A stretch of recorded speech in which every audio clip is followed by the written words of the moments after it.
Voici la deuxième partie de l'émission Le Monde en 7. On poursuivra avec le Niger où nous évoquons donc cette attaque sur le pipeline dans un contexte également de la détention au Bénin et du jugement des inspecteurs. Tout cela pèse sur le pétrole et on parlera aussi du Togo, toujours avec mes deux invités, Akle Soeso et puis Dominique Lacmont.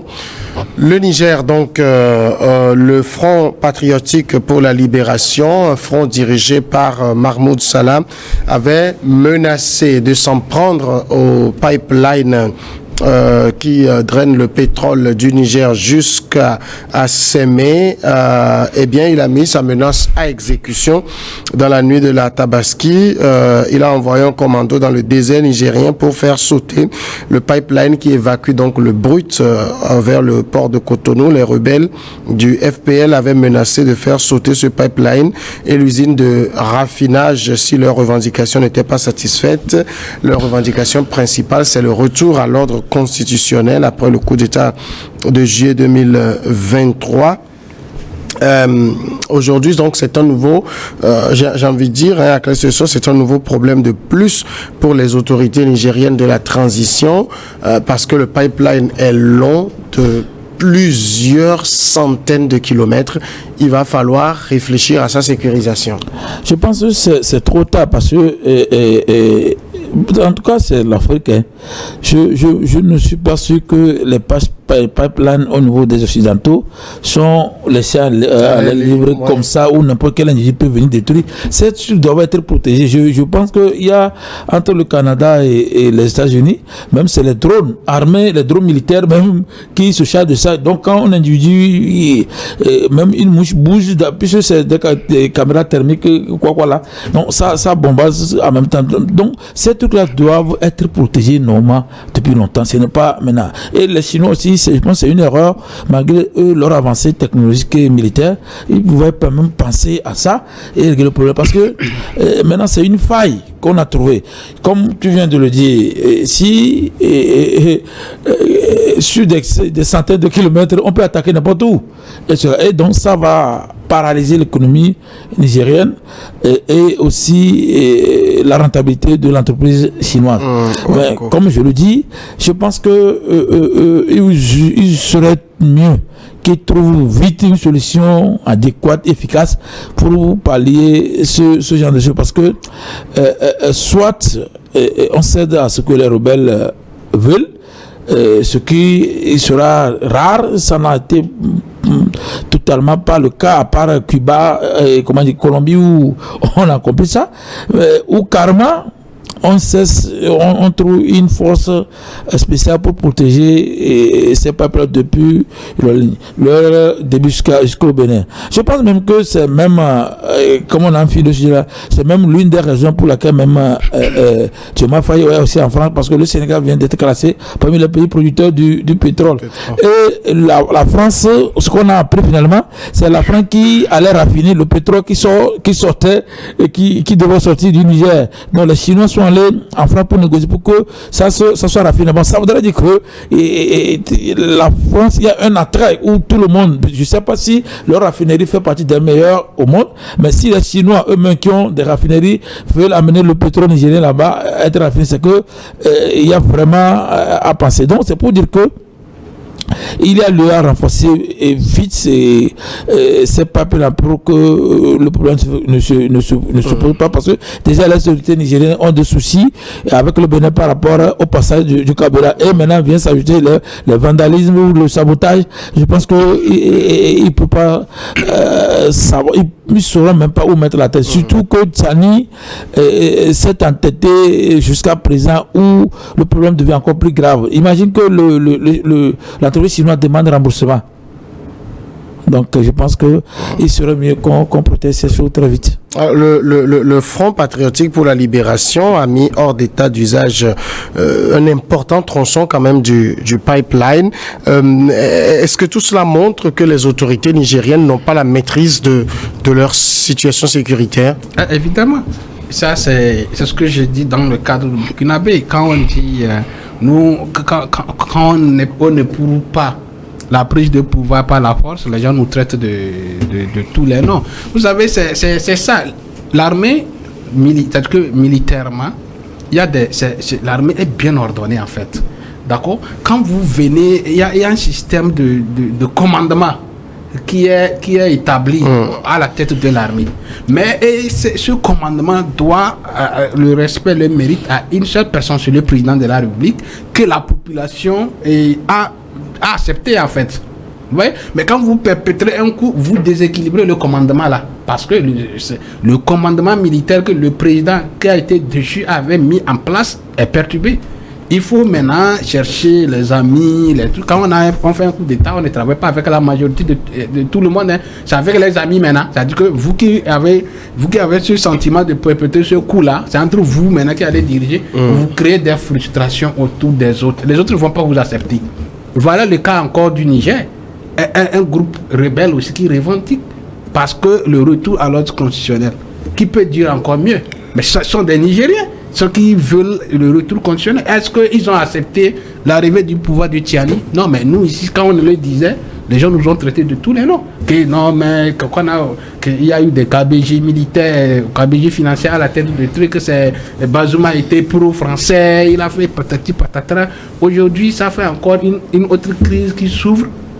Non seulement à l'arrivée de Tiani, les raisons évoquées pour déjà faire le coup d'État, ces raisons-là n'ont même pas encore arrivé à leur objectif. C'est-à-dire que le terrorisme encore bat son plein au Niger. L'ouverture de cette crise-là va encore augmenter d'autres choses. Je ne sais pas. Et quelle est la solution qu'il faut encore trouver dans ce sens? Est-ce qu'il faut rendre le pouvoir et libérer Tiani sous la menace des rebelles? Ça, c'est point d'interrogation. Est-ce que, moi, je ne le vois pas, je ne vois pas ce retour.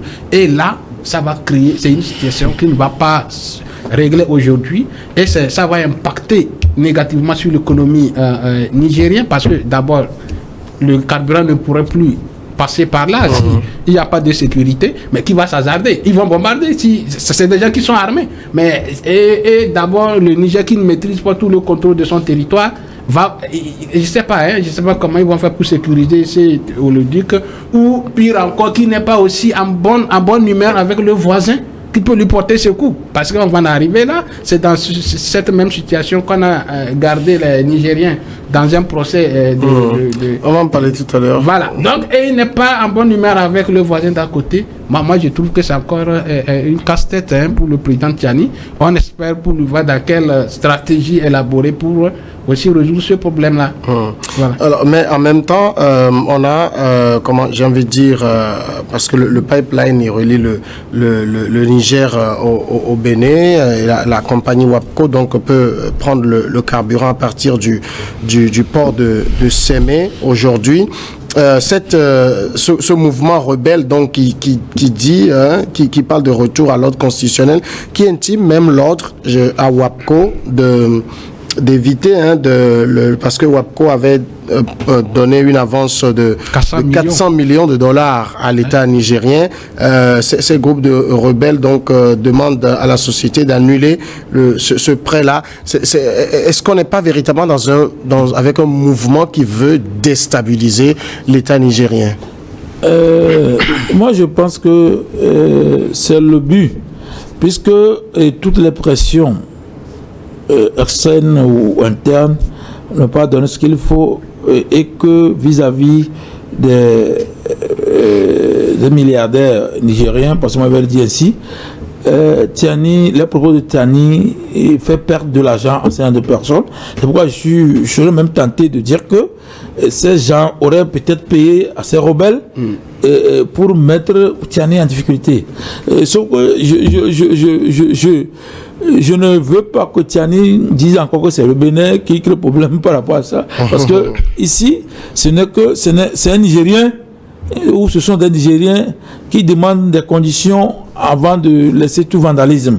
Et quand ils annoncent à la société chinoise de retirer son argent, imagine que la Chine la société demande les 400 milliards de dollars, 400 millions de dollars à l'État nigérien qui est déjà dans des difficultés économiques. Est-ce que le Niger peut rembourser? Non. Oui, mais quel est l'intérêt d'un mouvement rébellion de dire à cette société il faut retirer ce financement? la rébellion se définit comme ça. Ce sont des gens qui sont mécontents de l'administration ou de la gestion du pays ou qui sont exclus de cela et qui réclament leur part ou leur participation ou la cogestion. Donc, dans ces conditions, je pense que peut-être que Tiani a monopolisé tout et c'est pourquoi aussi il demande ça. Dans d'autres pays où il y a eu toujours des accords entre les rebelles et le parti au pouvoir pour trouver une entente. Mais Tiani a essayé de vilipender Bazoum en disant que Bazoum donnait de l'argent aux terroristes. Alors quand tu lis la vraie vidéo, c'est que Bazoum faisait négociation, échange de prisonniers. C'est-à-dire quand les rebelles prennent échange avec les filles. Et il n'a même pas dit que l'armée ne peut pas. Il dit seulement que le Burkina et le Niger et le Mali ont des terroristes qui sont plus forts que leur armée et qu'il faut trouver des moyens adéquats pour les combattre. Mais les gens ont tourné la tête à cette information pour dire tout. Donc c'est pour dire que le rebelle ou les rebelles, peut-être que c'est l'accès difficile au denier du pays qui les rend ainsi. Et c'est la première fois que moi j'attends qu'un rebelle dit à un investisseur étranger de ne pas investir dans leur pays. Et je pense qu'ils auraient peut-être leur raison. Sinon, ce qu'ils demandent, c'est que retour à l'ordre constitutionnel, d'attendre, c'est ça. Et ce qui ne sera peut-être pas le cas. Mais je pense qu'il faut faire signer un accord avec ces rebelles pour que Tiani doit les appeler, ou je ne sais pas dans quel pays, où ils négocient. Du moins, ce qu'ils n'ont qu'à laisser de vandaliser ces peuples pour que le Niger puisse encourager de bénéfices. Sinon, ça ruinerait plus le pays. Mais quand eux-mêmes reviendraient, ils ne peuvent pas diriger parce que ce sera déjà trop détruit. Alors, demander un retour à l'ordre constitutionnel et puis également demander à WAPCO d'annuler son prêt. Finalement, ils veulent retour à l'ordre constitutionnel. Ça veut dire quoi? Que Bazoum revienne au pouvoir, que WAPCO annule son prêt. Ça dit on veut mettre ceci en difficulté. Tout cela, est-ce que ça ne donne pas raison à ceux qui pensent que tous ces mouvements sont à la solde de l'ancien président? Non, mais l'ancien président, qu'est-ce qu'il a fait? Lui, il est sous la surveillance du Tchad. Vous savez qu'on l'accusait d'avoir des mouvements de rébellion qu'il entretenait. Mais est-ce que c'est quelle rébellion? Ce sont des militaires désertés après le coup d'État qui sont allés former cette force-là. Aujourd'hui, c'est ce que j'ai dit. Qu'est-ce que nous devons retenir de ce que le coup d'État a entraîné au Niger? C'est de former cette rébellion, ou bien comment cette rébellion qui sévit actuellement, qui veut l'attaquer, le dit que qui doit quitter le Bénin pour aller au Niger. C'est quoi la finalité? Tout ce que les rebelles réclament, est-ce que Tiani va céder aux réclamations de ces rebelles? Je pense que non. La réponse est déjà là. Si Tiani voulait céder à la pression, même la CEDEAO a menacé d'envoyer les forces pour instaurer l'ordre démocratique au Niger, Tiani n'a pas cédé, mais il ne céderait pas sous la pression de ces rebelles. Maintenant, quelle sera la conséquence de cette menace? C'est encore une situation d'insécurité. Ça va faire fuir les investisseurs. Déjà, c'est un investisseur qui est en train de perdre ses moyens financiers, parce que c'est des centaines de millions qu'on perd. Oui, c'est une perte. Et même l'ouvrage a coûté très cher au Niger, parce que c'est sous la présidence de Bazoum que cet ouvrage a été mis en place. Aujourd'hui, cet ouvrage ne donne plus sa rentabilité et les rébellions vont attaquer. Est-ce que ça serait seulement sur le pipeline, sur cette canalisation? Je ne crois pas. Mais s'ils vont étendre ça ailleurs, c'est que ça va faire fuir les investisseurs. C'est rendre encore le Niger plus ingouvernable. Est-ce que Tiani va faire face à la situation? Mais c'est lui seul qui est le maître. C'est lui qui doit nous proposer quelles sont sa stratégie de conserver le pouvoir et aussi de satisfaire les besoins quotidiens des Nigériens. Pendant ce temps, du côté avec le Bénin, ça ne se règle pas non plus. Non, je pense qu'on a fait une émission que tu m'as invité le jour-là. J'ai dit que le problème avec le Bénin, c'est loin d'être fini. Je vous ai même dit que si le Bénin a pu résister au Nigeria dans le temps avec ce problème, jusqu'à ce que l'ancien président ait fini son mandat, et comment le Nigérien plutôt, son mandat, je pense que c'est Talon a décidé que le seul moyen de pousser le Niger à ouvrir les frontières, c'était de bloquer la voie au Papela. Maintenant que les rebelles coincent encore, ça s'envenime encore. Ça veut dire que même aujourd'hui, si on ouvre les frontières, le pétrole ne passera pas. Et ce que moi je pense j'ai plutôt constaté, c'est que c'est ce renforcement autour du Talon. J'avais pensé que les Béninois allaient mettre la pression, mais plutôt ils ont soutenu le président, et que Talon s'est vu augmenter de galons dans cette guerre, et plutôt Tiani se voit délaissé par certains de ses compatriotes qui le soutenaient au début. Donc je me dis que nous sommes d'accord que c'est difficile qu'on retourne à l'ordre constitutionnel. Du moins, si je me mets dans la tête des rebelles, c'est peut-être que Tiani quitte le pouvoir, c'est ce qu'ils appellent l'ordre constitutionnel, parce que ce n'est pas forcément le retour de Bazoum. Et aussi, il y a des généraux ou des colonels qui ont perdu leur poste dans cette situation, parce que quand on t'explique comment ça se fait, c'est que nous, on essaie de consulter un colonel pour comprendre, et il dit que qu'est-ce qui se passe? Ceux qui ont prévu la rébellion, il y a un d'entre eux qui est à un poste élevé, et grâce à son grade là, il change tous ceux qui peuvent le contester dans ce qu'il veut faire. Donc peut-être qu'il y a un garde qui est au niveau de la poste du président, il est pro du président, on prend quelqu'un qui est pro de leur mouvement et on le remplace par celui-ci. Donc quand lui il est là-bas, c'est plus facile que les choses, pardon, et tous ceux qui n'étaient pas pour cela, ou ceux qui ont pensé qu'ils ne sont pas d'accord, on les a évacués ou les fait fuir. Il y en a même qui ont fait perdre la vie dedans. Donc c'est que l'ACMOA dit, ils se constitueraient en cette rébellion, et ils veulent en découdre avec Tiani, parce que si... Mais s'ils sont capables de s'en prendre en tout cas un tronçon assez grand d'un pipeline, c'est que c'est un mouvement organisé, armé, soutenu, financé certainement aussi. Forcément qu'il devait avoir financement, mais ce que moi je comprends ici, c'est que Tiani nous a menti quand il dit qu'il contrôle le territoire. Il n'a pas dit qu'il contrôle. Il a dit que les forces nigériennes sont aptes à régler le problème maintenant et qu'ils n'ont pas besoin de la force étrangère. Oui. Ça veut dire que tu contrôles ton territoire. Alors que est-ce que ça veut dire la même chose? Non, Samuel, quand tu me dis que tu es prêt pour régler les problèmes militairement, c'est que tu sais là où il y a déjà les problèmes, que tu es pas capable de le faire. Donc ça veut dire qu'il ne contrôle absolument rien. Si on peut s'attaquer au Papelan sur des centaines de kilomètres, en réalité, peut-être que c'est Niamey seulement qui est peut-être protégé. Donc moi je pense que les forces nigériennes qui devaient protéger ces installations sont presque inexistentes. Donc les rebelles sont maintenant plus outillés, plus armés. Maintenant, comme je te rejoins, il paraît que c'est comme si les rebelles sont maintenant plus forts que le pouvoir en place. Donc pour moi, à mon avis, s'ils ont pu porter ce coup, cette atteinte au peuple, c'est qu'il y a une faille énorme dans l'organisation de la sécurité par Tiani. Peut-être que, comme il a passé tout son temps à la protection de la résidence présidentielle, peut-être qu'il n'a pas été longtemps sur le terrain et qu'il ne maîtrisait pas cela. Donc, qu'il fasse appel. Moi, ce que je dis, que ces rebelles aussi comprennent qu'ils sont des Nigériens et que ça ne arrange personne que le contrat là soit rompu entre le Niger et la société chinoise, et que même si le pays est sur un pied, quand ils viendront, ce sera plus difficile que s'y construire. Donc, ils n'ont qu'à revenir à de meilleurs sentiments. Je ne sais pas s'il faut revoir leur recommandation, ce qu'ils demandent à Tiani, mais ils doivent cesser quand même de vandaliser l'économie ou le poumon de l'économie du pays, parce que jusqu'à présent le Niger peine même à payer les fonctionnaires, et l'argent là devait servir à faire que maintenant, là où nous sommes en train d'aller, on risque d'avoir une crise sociale qui va naître au Niger finalement. Alors à cette situation s'ajoute donc, comme je le disais,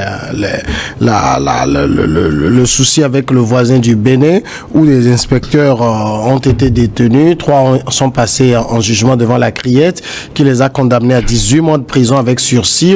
Ce vendredi, ils sont retournés à Niamey. Tout cela, est-ce que ça montre que la crise avec le Bénin n'est pas prête de se résoudre? Et si oui, qui des deux pays perd le plus? Celui qui perd le plus, c'est le pays qui est en difficulté. D'accord, mais dans cette démarche qui a besoin quel est le pays qui a plus besoin de l'autre? C'est le Niger qui veut que son pétrole transite par le Bénin. Donc ça veut dire que quand les accords ne vont pas en bon train, c'est vrai que d'un autre côté, l'économie béninoise peut chambouler. On a des difficultés parce que le port de Cotonou, qui dépend au moins 80% du Niger, est complètement paralysé. Ils ont trouvé une solution, maintenant ils font passer les choses par le Nigeria. Mais oui, mais c'est à 80%, ça dépendait du Niamey. Va être plus en difficulté, c'est le Niger qui a plus besoin. Et je pense que il faut qu'on arrive à se comprendre. Il faut que les deux pays puissent se parler. Il faut que le Bénin et le Niger puissent se parler. Peut-être dans ça. C'est ce qui est difficile à faire aujourd'hui. Oui, mais non, mais quand moi, vous savez, moi je veux pas être dans les superstitions. Quand on fonde, quand on pense que lui là pourrait être mon ennemi, mais sans l'avoir vu en l'œuvre, on ne peut pas rester dans la situation actuelle. Parce que on a dit d'ouvrir la réouverture des frontières, la levée des sanctions de la CEDEAO a permis au Bénin de rouvrir les frontières. Oui. Est-ce que le Bénin a ouvert les frontières ou pas? C'est fait où? Du côté du Bénin ou pas? Ça a été fait. Est-ce que le Niger a ouvert ses frontières? Pas du tout. Mais pourquoi? Vous savez, au même moment que vous vous méfiez de moi, vous me demandez de vous aider. Vous voyez que on veut une chose, mais les gens vont me le Niger n'a pas demandé de l'aide au Bénin. Hein. Mais non, quand on veut de l'aide, mais quand on veut que le pétrole transite pas non, ça c'était un contrat. Le Bénin gagne énormément sur le passage du pétrole nigérien. Mais le Bénin gagne. Et rappelez-vous que le Bénin avait fait des pieds et des mains pour obtenir le passage du pipeline. Parce que c'était étudié de passer au Cameroun, soit au Nigeria. Le Bénin s'est battu pour obtenir cela, donc c'est pas gratuit, c'est pas de l'aide. Oui, ce que j'ai dit aujourd'hui, si hier c'était des accords sous Bazoum, et aujourd'hui si quelqu'un vient et dit dans ces accords-là, il ne fait plus confiance au Bénin, mais ça veut dire qu'il veut rompre les accords, tout simplement.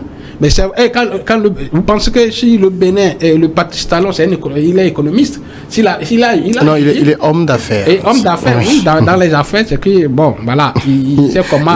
Il n'a pas fait l'économie parce qu'il n'a pas fait... Il sait comment chercher les moyens financiers, c'est un chef d'entreprise, il sait comment... Et il peine aujourd'hui à résoudre un problème qui met son économie en difficulté. Oui, j'ai dit, si dans cette crise-là, celui-là qui doit vraiment, celui à qui ça pénalise plus, c'est le Niger. Il faut qu'on soit d'accord. Parce que c'est là-bas même, c'est vrai que le Bénin va gagner, mais c'est le poumon de l'économie nigérienne. Parce que le pétrole doit passer. Je ne vois pas le Bénin en train de mettre un autre ouvrage, comme tu l'as dit. Mais il peut passer par le Togo, ou bien par le Niger ou Cameroun. Mais il faut encore mettre d'autres canalisations pour transiter. Et c'est un investissement. Et je ne vois pas quel est l'investisseur encore qui va mettre les moyens pour encore endetter plus le Niger pour que ce qui a été l'ouvrage qui a été construit entre le Bénin et le Niger soit abandonné. Moi, ça c'est une erreur économique très très fatale. Mais je pense que il faut que les deux dirigeants là puissent s'asseoir et discuter. Et déjà Patrice Talon c'est quelqu'un qui se met déjà dans une posture de dialoguer. Ceux qui font le dialogue c'est les autorités nigériennes. Pourquoi rester ferme avec le Bénin dans les relations, bien dans la réouverture des frontières, mais c'est là la question. Il faut toujours discuter et ceux qui ont besoin de tendre la main, il faut que les autorités nigériennes viennent discuter avec le Bénin. Ça leur permettra également de faire face à cette rébellion. Avec la crise béninoise, c'est pas une crise béninoise, la crise des relations entre les Nigériens. En plus de ça, sur cette ligne-là se fondent encore les rébellions. Je pense que ça va être encore une autre vraiment casse-tête pour les autorités actuelles. Les inspecteurs qui ont été jugés par la Criette, je l'ai dit, ont écopé de 18 mois de prison avec sursis. Ils sont rentrés au Bénin, au Niger ce vendredi. Est-ce que le fait de les condamner à de la prison avec sursis est un signe d'apaisement que le Cotonou lance à Niamey? Bien sûr, bien sûr. Même déjà, quand on dit que quelqu'un est emprisonné avec suicide, ça veut dire que la personne ne va pas passer tout son temps en prison. Et le Bénin, il n'ira pas en prison. Des fois, dans ces instances, souvent, il y a un délai où tu peux aussi rester en prison et le reste, ici, on les a libérés. Moi, je pense que c'est ainsi pour dire que le Bénin n'est pas là pour compliquer les relations, la coopération bénino-nigérienne. Et ça doit être aussi du côté Tiani aussi doit attendre la main. Quand vous vérifiez, j'ai l'impression que le Niger même cherche des poux sur la tête de tout le monde. Parce que si ce n'est pas la France, c'est le Bénin. Pour le Burkina Faso, si ce n'est pas la France, c'est la Côte d'Ivoire. Et tout ça, là, c'est que actuellement, même le Mali est en train de s'attaquer à la Mauritanie par rapport à ça. Et les militaires présidents qui sont là, ou les poutistes qui sont venus, pour eux, et que quand ça ne marche pas, c'est quelqu'un toujours qui est derrière. Ils n'ont pas une stratégie de développement. Ils n'en ont pas. Ils ne font que, comment dire, ils sont en train de tâtonner sur comment les choses doivent se faire. Ils n'ont pas un plan précis avant de venir. C'est ça le souci. Parce que comment on peut comprendre que, peu importe si le Bénin gagne ou pas, comment on peut comprendre qu'on a rouvert les frontières? Maintenant, tout ce qu'on peut faire, on peut renforcer le contrôle au niveau des frontières, mais quand même laisser les frontières pour que les gens puissent aller. Et rappelle-toi, quand les 80% des camions qui passent sont des aladis nigériens ce ne sont pas des Béninois. Hein. Oui. Donc, mais c'est eux qui nourrissent le port de Cotonou. Oui, c'est ce que je dis. Maintenant, une fois que le port de Cotonou pèse, maintenant, les aladis ne font pas rentrer l'argent aussi. C'est une perte énorme. Arrêtez, le Bénin paie, mais ces aladis, ces camions, il y a toute une famille qui est derrière tout le temps. Je pense que les deux pays paient, mais le Niger paie plus. Et je ne sais pas ce que Tiani gagnerait à ce que la frontière reste fermée. Regarde, à cause de lui, Talon aussi a fermé la voie fluviale aussi. Oui. On ne passe pas par le fleuve aussi parce qu'ils disent que si quelqu'un passe par là et qu'il transposait une bombe, on va dire que c'est le Bénin. Donc, je pense que ces relations, il faut aller dans la diplomatie pour aider. Le Bénin et le Niger n'ont pas besoin de ça. Et le Niger doit comprendre que si le Niger a le droit de choisir son partenaire, le Bénin aussi a le droit de choisir son partenaire. Et que le Niger ne peut pas imposer un partenaire au Bénin. Non. Et le Bénin est un État souverain comme le Niger qui a demandé à ce que la France quitte son territoire. Le Bénin peut demander à ce que la France quitte son territoire. Ça ne doit pas être le problème. C'est à chaque fois lutte pour son économie. Ça, c'est comme ça. Le Niger doit le comprendre. Quand ils ont fait appel à Wagner Consort, ils n'ont pas demandé l'avis du Bénin. Donc quand le Bénin aussi doit faire appel à son partenaire, il n'a pas besoin de l'avis de ce dernier aussi. Donc qu'ils comprennent comme ça, c'est de la diplomatie et de la coopération. Chacun par rapport à là où il trouve son intérêt. Mais que la population subisse le manque de professionnalisme de ces dirigeants, je pense que ce n'est pas bien. Qu'ils fassent la réouverture des frontières pour que les activités puissent passer. Parce que Talon dit que eux, ils sont prêts à ce que les autorités douanières négocient cela. Et je pense que c'est déjà bon. Parce que il y a des milliards de francs CFA qui sont perdus dans cette histoire. Mais ça va continuer par se perdre et c'est le pays qui va en souffrir. Le Bénin, pour le moment, n'est pas en crise pour que Talon ait des difficultés pour payer ses fonctionnaires. Mais le Niger est en crise. Et ajouté à ce problème avec le Bénin, plus les rebelles, on voit que le Niger aura vraiment de difficultés pour s'en sortir. Donc, il faudra que le président Tiani revienne à de meilleurs sentiments pour dire que, au nom de ma population, au nom de la vie et de la survie de ma population, je vais signer ce partenariat, cet accord ou cette négociation pour que les choses puissent aller. Je pense que c'est en cela qu'on peut régler cette crise. Donc, vous pensez que si quelqu'un doit faire le pas vers l'autre, c'est au Niger de faire le premier pas? Non, mais quand vous dites premier pas, mais Patrice Talon, après la levée des sanctions de la CEDEAO, a ouvert les frontières. Qui a laissé ces frontières fermées? C'est le Niger. En évoquant des arguments sécuritaires. Non, mais moi, tout ça là, arguments sécuritaires où on pense que le Bénin abriterait des bases. Mais quand j'ai vu Patrice Talon en train de justifier qu'il n'y a pas de base militaire française sur son territoire, mais est-ce qu'il a. C'est-à-dire que je ne sais pas, il ne peut pas prendre des décisions pour satisfaire le Niger.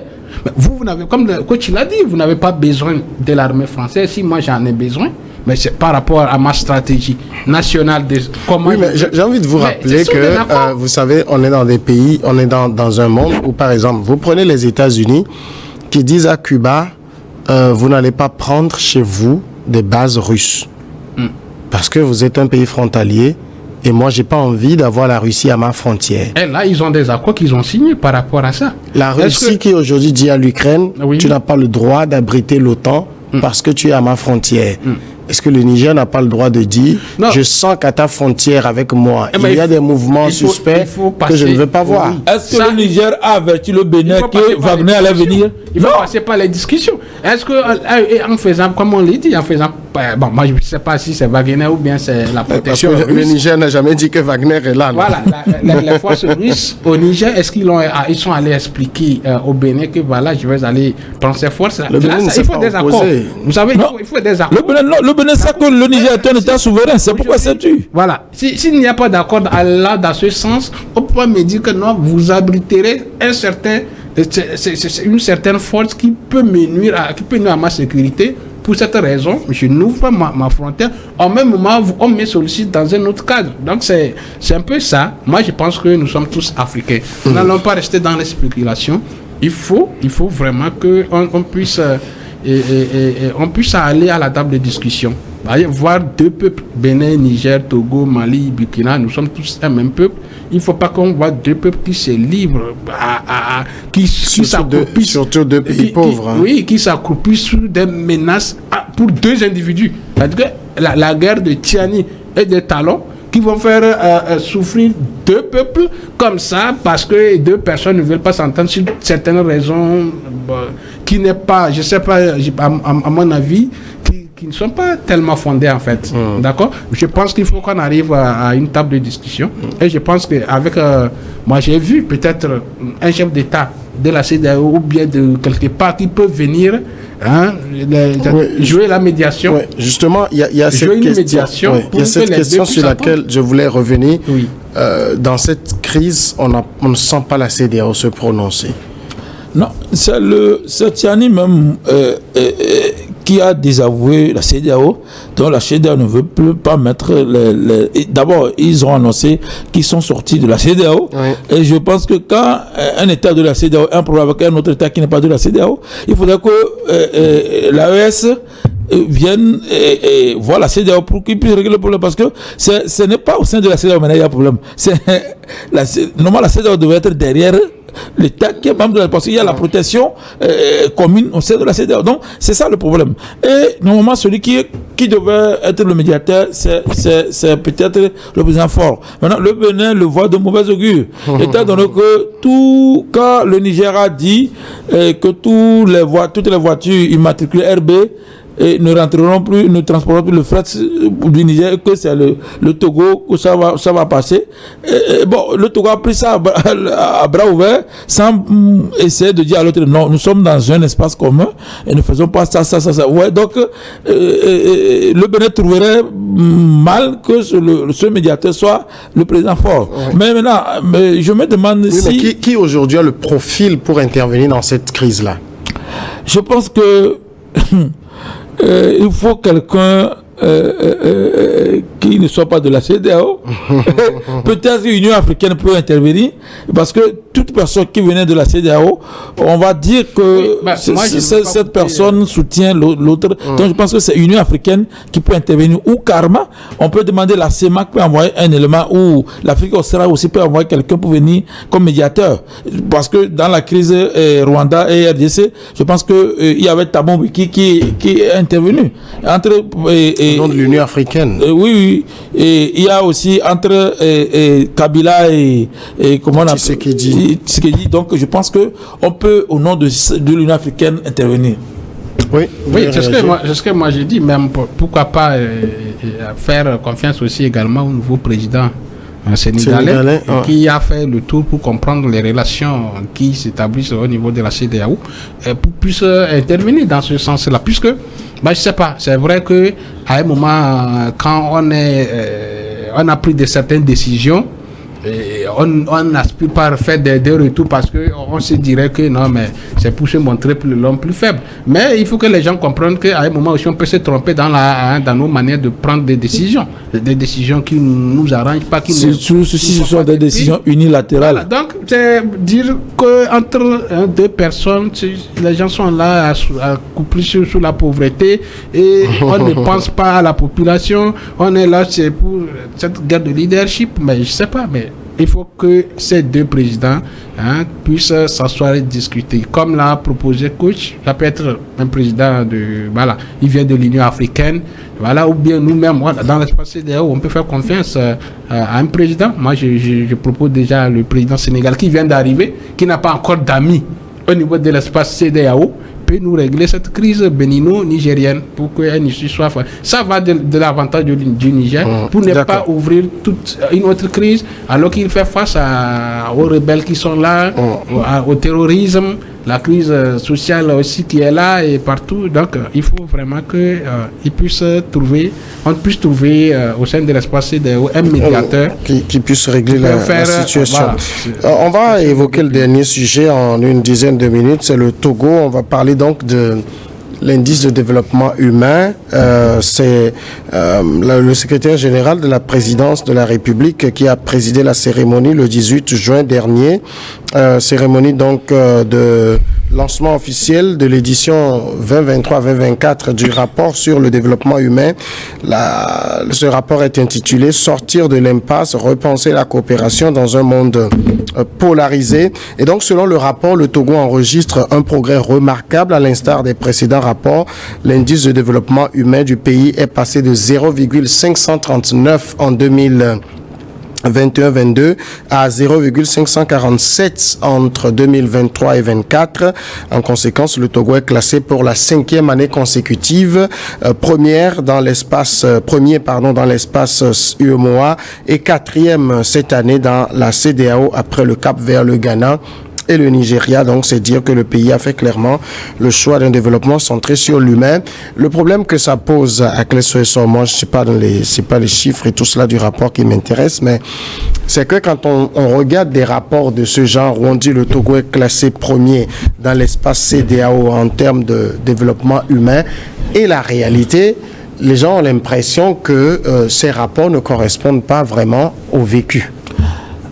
Oui, Samuel, sur les critères de l'indice de développement humain se base sur ces 3 critères.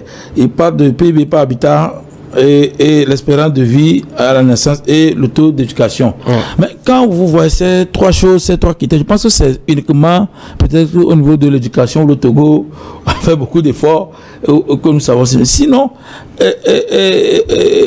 ces choses, je pense que ce n'est que par rapport au mécanisme que le Togo a mis en place, les jugements là sont plutôt portés sur le mécanisme de financement des femmes, des jeunes et qu'on soit là, parce que en réalité, on est dans une période où le président même a reconnu que le Togolais a des difficultés pour s'en sortir.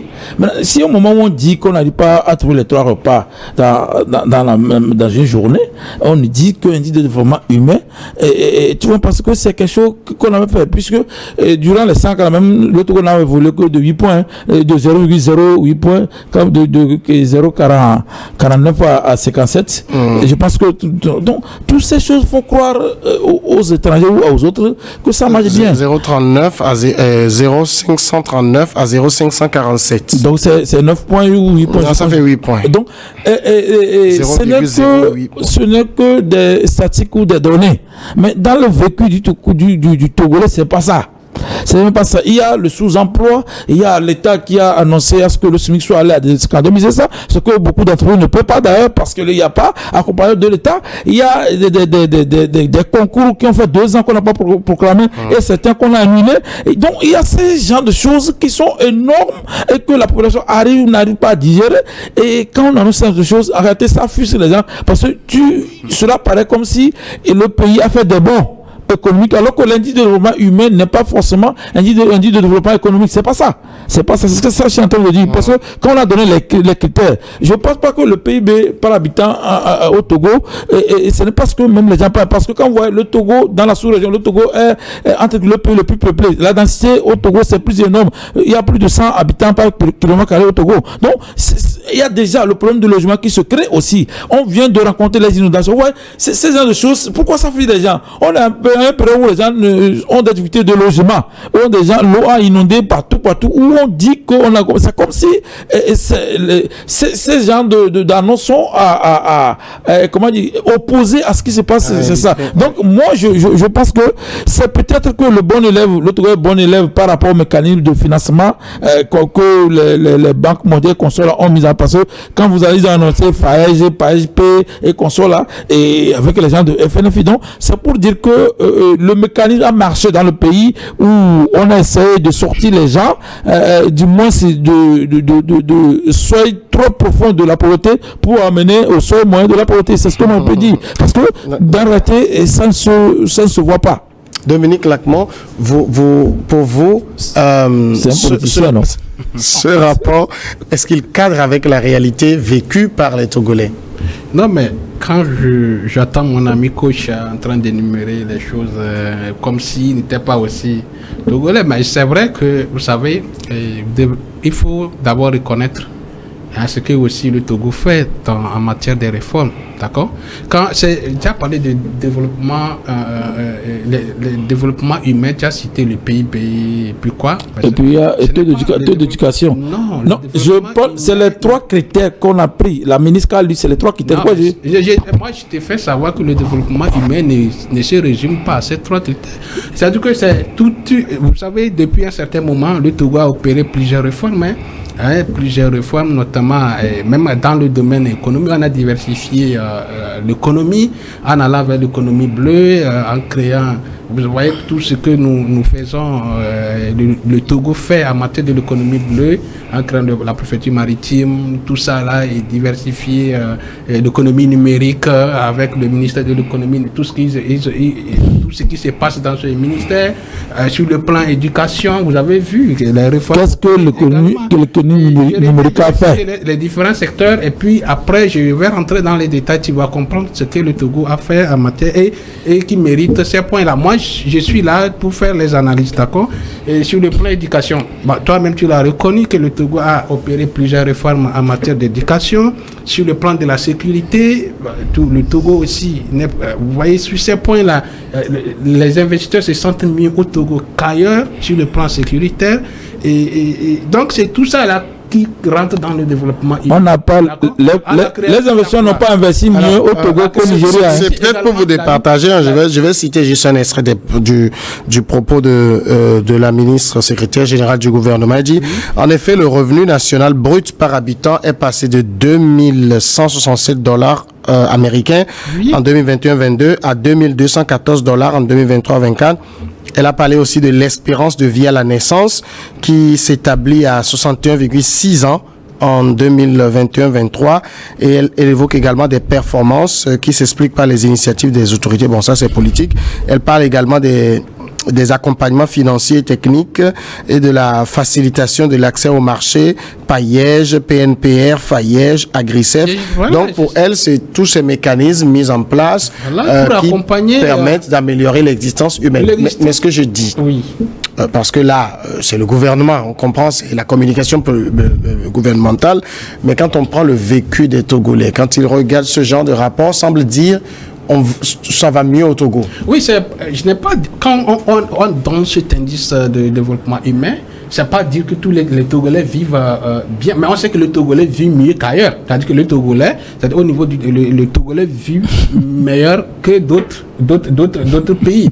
Alors, quand je prends, pensez à quel pays par exemple? Non, mais on a même cité que les Togolais. Parlez pas d'Afghanistan par exemple. Non, on a parlé de l'espace UEMOA. Dans l'espace UEMOA, l'indice de développement humain du Togo, le Togo est le meilleur pays. D'accord. Là, selon cet indice, le Togo est même devant la Côte d'Ivoire. Hein, oui, et le Sénégal. C'est-à-dire on vit mieux au Togo qu'en Côte d'Ivoire, bien au sûr. Sénégal. C'est que je veux entendre, coach. C'est ce qui surprend les gens. C'est ce que les gens ne comprennent pas. Non. C'est pas de gros salaires. Écoutez, je sais que tu es politicien et que tu vas défendre ça bêtement. Mais non, c'est pas question de juger. Ici, il ne s'agit pas. Je dis qu'il y a les entrepreneurs. Il n'y a même pas une banque des entrepreneurs au Togo où quand un entrepreneur a besoin de l'argent pour aller prêter. Vous demandez aujourd'hui, j'ai un ami qui a besoin de 10 millions. Il est allé à la BTC, on lui demandait d'amener un titre foncier. Si la personne, tout entrepreneur au Togo a un titre foncier pour aller prendre, pour faire des prêts. Non, quand je dis que ça ne marche pas, c'est que ça ne marche pas. Le titre foncier, c'est la croix et la bannière aussi. Tu ne vas pas bien me suivre, il faut me suivre. Non, je te suis, je sais que tu vas défendre cela. Je n'ai pas dit de comparer les salaires, d'accord? C'est-à-dire que tu peux avoir... Non, on n'a pas parlé de salaire ici. Un salaire dans un pays, mais aller payer il y a des choses, c'est-à-dire que les prix élevés des trucs vont faire que ton salaire ne te servira à rien. Donc on n'a pas dit que le Togolais, tout va bien, mais on dit on est mieux par rapport aux autres pays, d'accord? Moi-même que je suis ici, on a besoin que les conditions de tout le monde puissent s'améliorer. C'est ce que les gens attendent, mais qu'ils comprennent que le minimum qu'on a actuellement, nous sommes les meilleurs en vivant avec ce minimum. Le Togo se place derrière ça. Quand on a parlé du PIB qui a augmenté, tu as parlé des emplois avec la création de la plateforme industrielle d'Adéticopé. Depuis un certain moment, c'était création de... Tu as vu la campagne de soja qui n'a pas marché cette année, où les gens n'ont pas vendu les soja agriculteurs qui ont des dettes et tu me dis ça? Vous voyez, coach, il déplace... Non, je ne déplace pas. Non, je prends le cas par cas. On veut justifier l'indice qui fait que le Togo soit meilleur. Donc, vous comprenez? Dans ça, moi, en tout cas, c'est les points que la ministre a évoqués. Oui, moi, je ne fais que parler des points que la ministre a évoqués. Le Togo, il n'y a pas de problème. Mais c'est que ce qui fait que le Togo est meilleur, c'est que le Togo a opéré quand même des réformes qui permettent, ces réformes-là permettent que le Togolais soit plus mieux qu'un Sénégalais ou bien un Burkinabé. Donc, c'est dans ça, moi, je suis en train de lister ces efforts-là, tout ce que le Togo a fait en matière de réforme dans des différents secteurs. Le fait de lister les acronymes par AFP, console, ce n'est pas ça qui permet de l'indice de développement.